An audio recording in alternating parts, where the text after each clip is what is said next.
I am worried about these changes. They are very ambiguous in their design. And in addition, if the bills pass, if the legislation passes, the control over this particular type of curricula no longer remains with the school districts and the administrators and the parents and the school boards.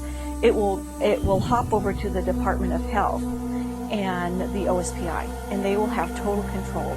And the Department of Health are not elected officials, so they will be making curriculum decisions for our children, and there's no recourse to address it or to appeal it. And they're not elected, so we can't, if we're unhappy with them, there's nothing we can do about it. So I'm very worried about all of those issues.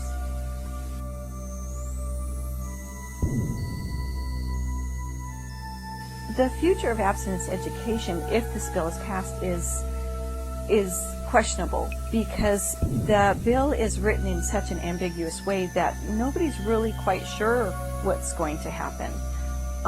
When we ask questions about it, nobody really can answer the questions we have.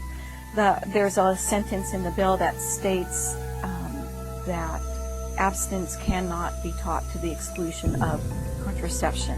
Also, there's not a statement in the bill that says contraception cannot be taught to the exclusion of abstinence, so we would like to see that in there. We would not be able to continue if we were required to teach all forms of sexual gender and sexual identity, things like that, because if we were required to teach other issues, we would not be able to come into the classroom.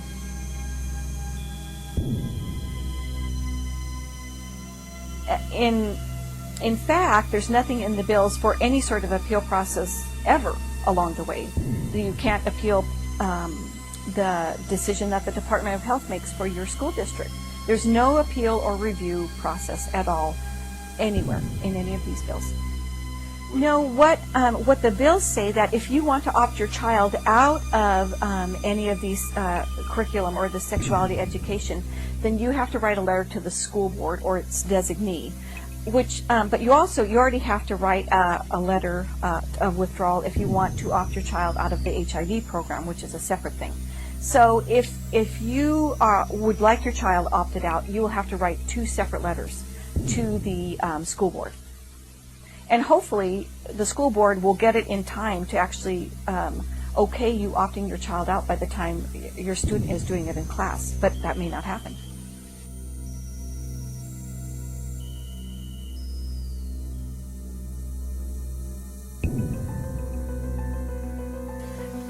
We know in Washington State, the abstinence educators were not allowed to participate in the building of the guidelines.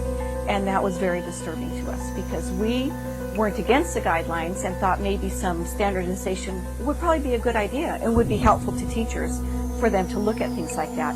But we weren't allowed to participate. We tried to, but we weren't allowed to. So the abstinence side of things was not represented at all in these guidelines, and we're concerned about that because they speak of teaching abstinence, but they didn't get any really authentic input on it, so I'm not sure how they're going to teach it.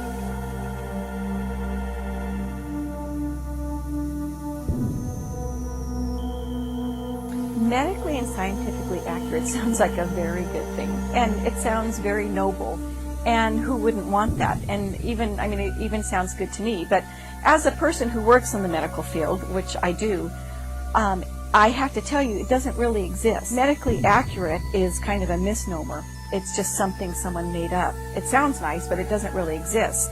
In the medical field, we have what are called either medical opinions or medical referencing. And so in terms of the sexual guidelines and sexuality education, what we actually need is medical referencing. So in terms of the sexuality guidelines, it's almost ironic because they mention medically accurate and scientific protocol, and yet in the actual designs of the sexual health guidelines, they breached scientific protocol. They used studies that they weren't supposed to use, and they based their whole guidelines on studies that have violated protocol. So they talk about it, but they don't do it. So it's very hypocritical.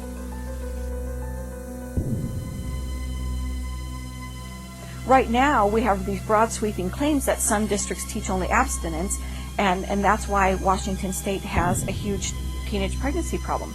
But in actuality, we don't know, because we've never tracked it to any particular school or district.